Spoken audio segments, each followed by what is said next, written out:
Part 1. A Study in Scarlet. A wise man once said, "A woman's place is not upon the battlefield," and I am inclined to agree with him. The horrors of war leave nothing but an empty husk where once there was a person. Though I believe this statement to be incomplete, and would add, neither is a man's place upon the battlefield. They alike are better suited to hearth and home, an addition no survivor of the Great War is likely to debate. Thus I would posit that, while men's bodies are far more resilient to the rigors that war inflicts upon a human being, a woman's heart is better able to bear the pain of looking after those who return home broken.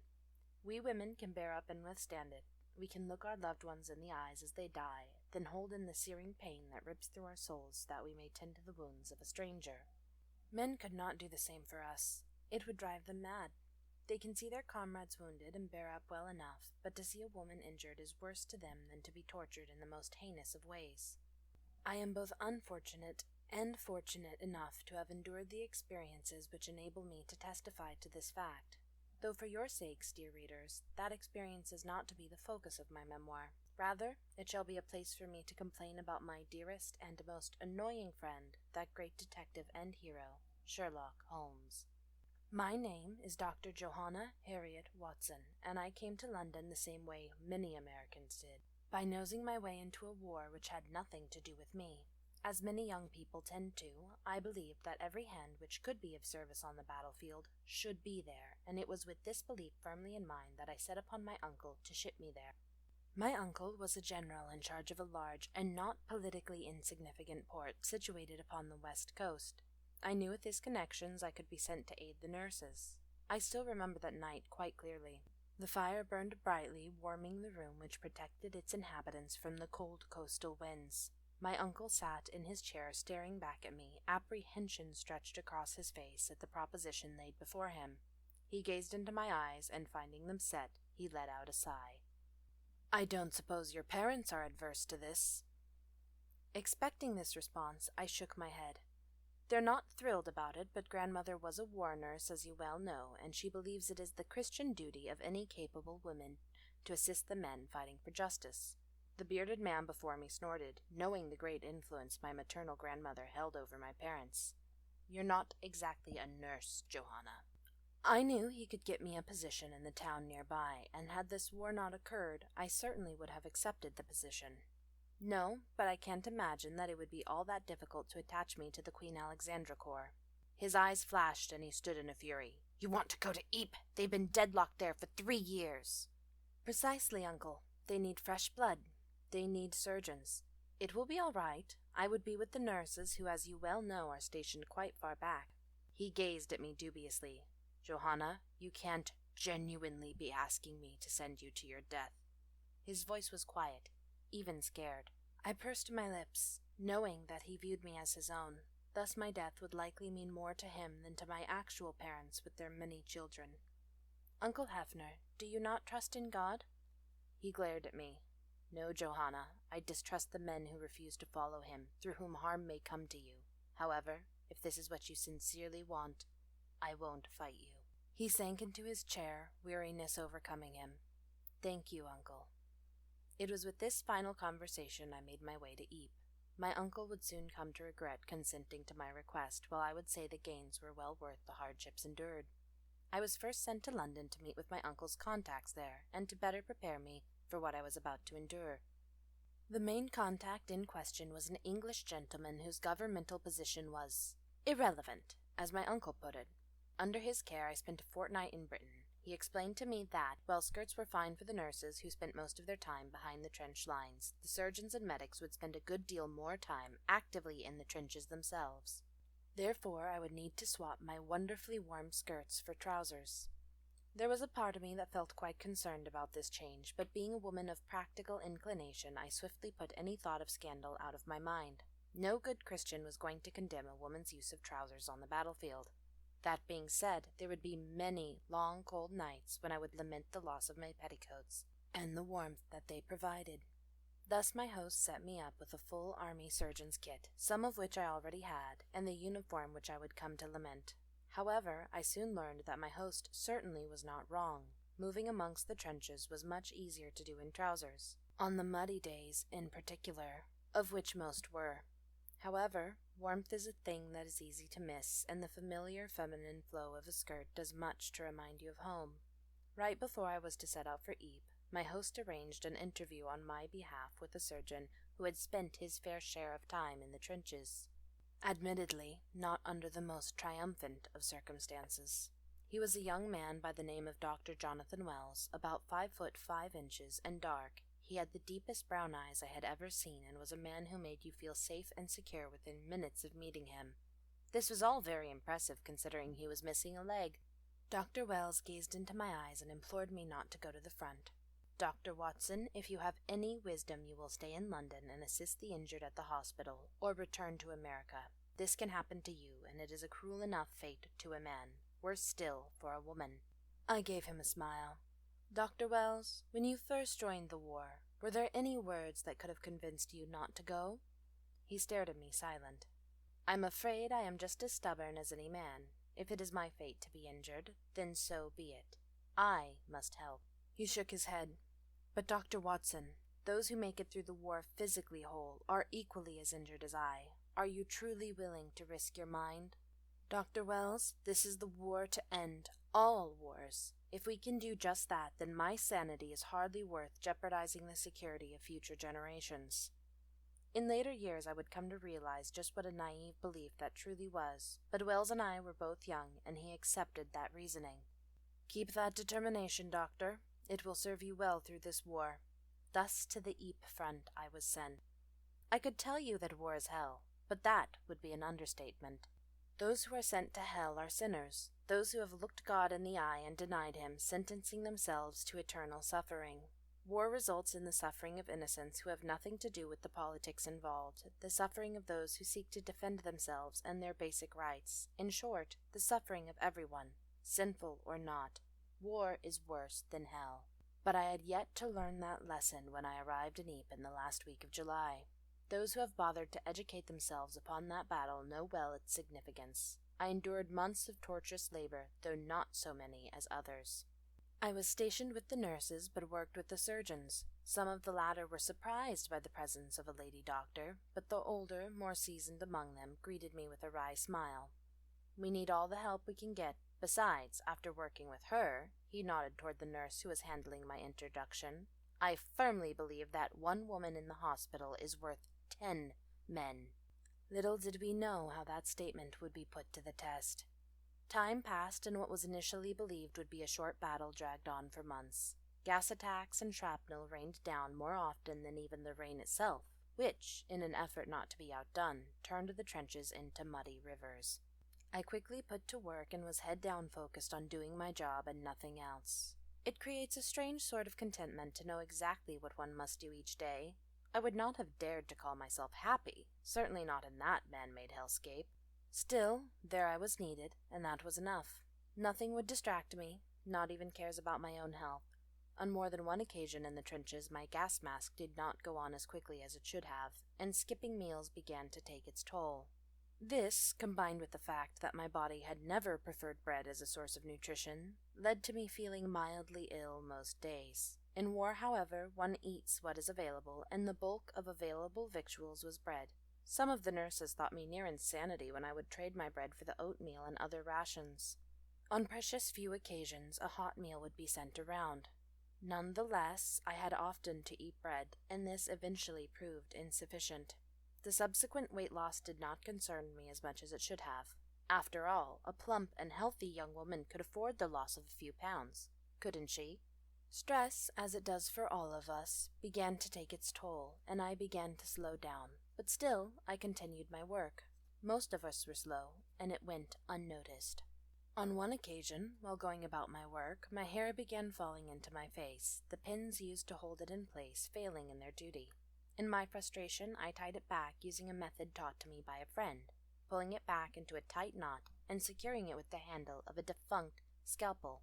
This produced mixed reactions from those I worked with, the other surgeons largely finding it hilarious. There was one old salt who stated, "Between your hair and your trousers you have the look of a dandy," which was likely the result of my hat hiding the low bun from view, giving the impression I had slicked back short hair. In addition, while I wasn't exceptionally attractive, my features were notably feminine, and so it admittedly looked rather odd. The nickname soon was taken up by the others, and I was known as the Dandy Doctor. In a place where darkness reigned, this brought some much-needed humor, a camaraderie beginning to form among those who frequented our hospital in the Eep salient. Then came the day where I would be forced to leave the front and the friends I had made there, not of my own volition, but thanks to an enemy we had encountered far too frequently. A nurse and I were tending to the less grievously wounded in an unused lane by the hospital, so as to keep clear the tables inside, when yet another shelling came in. We heard it coming as always, yet this shelling felt different. Sparing each other a brief glance, we dove for cover, which I found at the base of an old broken wall, while she and one of the soldiers huddled at the base of the rise across from me. Neither of us made it out conscious, and only one alive. I watched as a piece of shrapnel the length of a football tore clean through her skull. And in a moment of desperate stupidity, I dove across the lane and took her into my arms, heedless of the still raining metal that would pepper my body. At some point I lost consciousness in a sea of pain and regret, never once leaving that scene until I awoke in London. While there, I was informed that one of the less injured soldiers I had been seeing to carried me to the hospital where the same men I worked with treated my own wounds. After regaining some level of consciousness, I had become so delirious that they decided it best to ship me out as soon as they could, which was eventually managed. I arrived in London with surprising rapidity considering the congestion in northern France at the time, which likely had to do with my uncle's friend, who, in the absence of my family, was acting as my guardian until my wisdom returned to me. I stayed in the London hospital for 3 weeks before suddenly regaining my senses, much to the surprise of the staff charged with my care. Apparently, I had been thoroughly nonsensical for long enough that they were beginning to despair from my recovery. My new guardian was summoned, and he arrived to find me sitting up with my feet resting on the floor. "Good morning, Dr. Watson. It's good to see you awake. I was beginning to fear what I may have to write to your uncle." I gave the man a rueful smile. "You have been checking on me quite regularly, then, I take it?" He nodded. "Well, it is good to see you, too, I suppose." The man chuckled. "That's hardly the worst greeting I've received from an injured soldier. Come, I'll take you home and we will see what Dr. Wells has to say of your condition." Dr. Wells said only the unwanted truth. "Thank God you woke when you did. Much longer and you would have starved to death. The nurses could hardly feed you anything in your delirium, and when they could, it was generally liquid." We had arrived at Mr. Holmes' estate, where, admittedly, the bed was much more comfortable than the one at the hospital. I did find it much harder to escape, being one of those grand old feather beds, with the large and heavy comforters that seem impossible to move under when one is healthy, let alone when one has been weakened. I shrugged, an impolite habit developed on the battlefield. "Dr. Watson, you must take this seriously, and I think you need to avoid projecting your worry for your pregnant wife onto me." Dr. Wells froze, and Mycroft Holmes gave me a strange look. "How did you know she was pregnant?" I panicked inwardly for a moment, realizing I had spoken out of turn. I then glanced down at his bag sitting on a low chair beside the bed, a large box of cigars laid inside among the instruments of his profession. "Ah, your cigars and your wedding ring. Fairly common indicators of pregnancy. I assume you've managed to procure the cigars early for when the baby is born?" Wells gave me an odd look. "Yes, that's quite impressive of you to notice." I scoffed. "Hardly. I'm sure you have noticed things that most people would miss before. It's a necessity of the trade. People tend to die when we miss things." Wells nodded, but seemed concerned nevertheless. Yes, I suppose so. By the way, Wells, why are you still here?"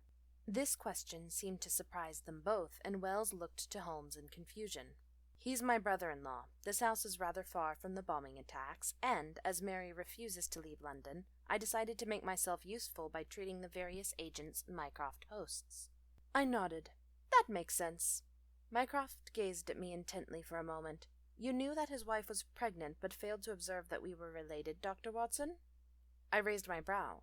"Well, yes. How was I supposed to discern that?" Mycroft smiled. "Such a doctor."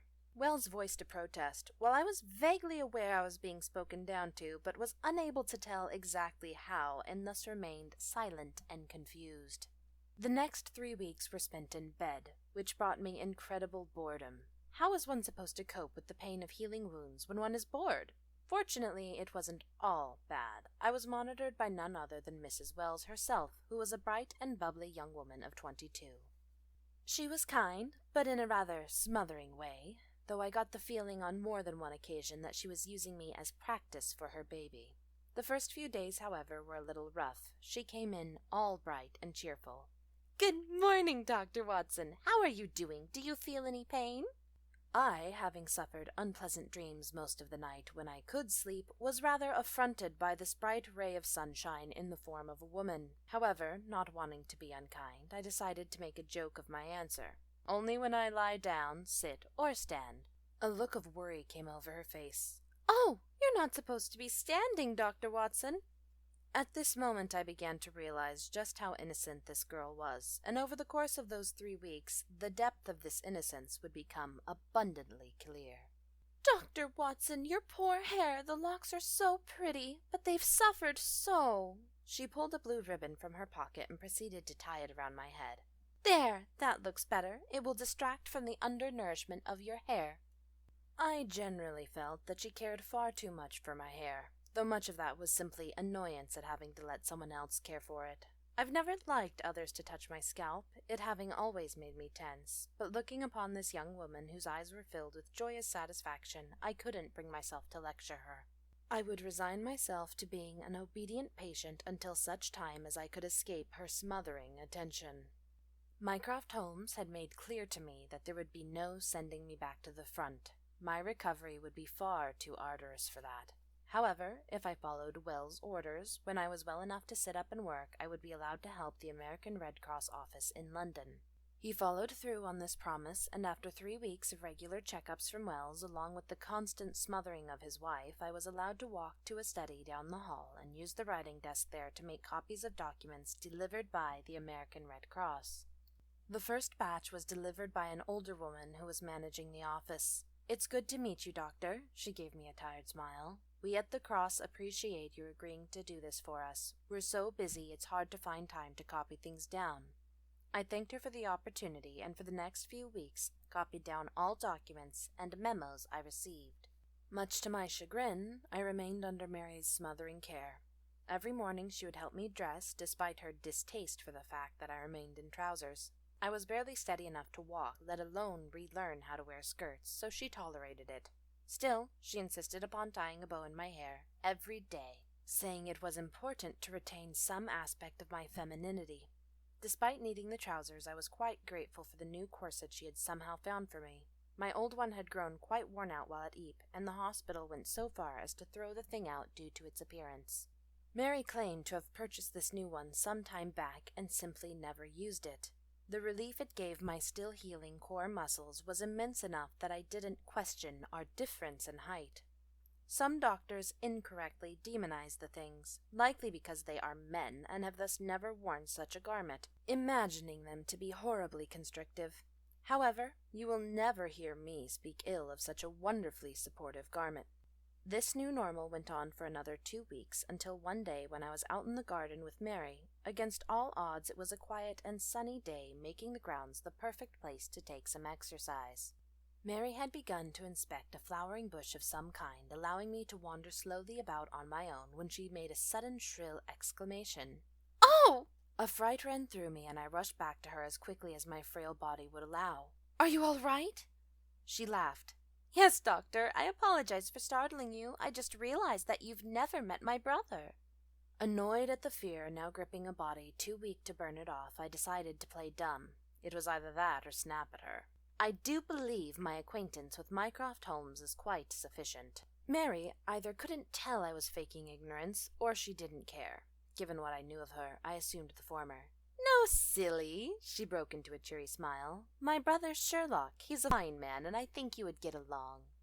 My eyes narrowed as she smiled at me blissfully. I took a deep breath. "Mary, I ask this question for my own sake. You're not bringing this man up in a misguided attempt to set me up with an eligible bachelor, are you?" Mary shook her head vigorously. "Oh, my, no! Sherlock would probably take a vow of celibacy if it suited him. I would never try to set him up. At least," she trailed off with a faraway look in her eyes, "not after last time." I see. Then what, pray tell, is the point of us meeting? Her usual jovial attitude returned, and she grinned. I just think you would enjoy each other's company. You're so practical, and well, you really must meet him to understand. I shook my head. I'm not going out of my way to meet a strange man, but if you must bring him by, I won't be rude. She nodded. That's fair. I only bring it up because there's a chance you'll never meet him. He's been ever so busy since the war began, and Mycroft has become so distracted that he's been left to handle family affairs almost completely on his own. Sometimes I don't hear from him for months at a time. I let out a beleaguered sigh. Well, I won't bide my time then.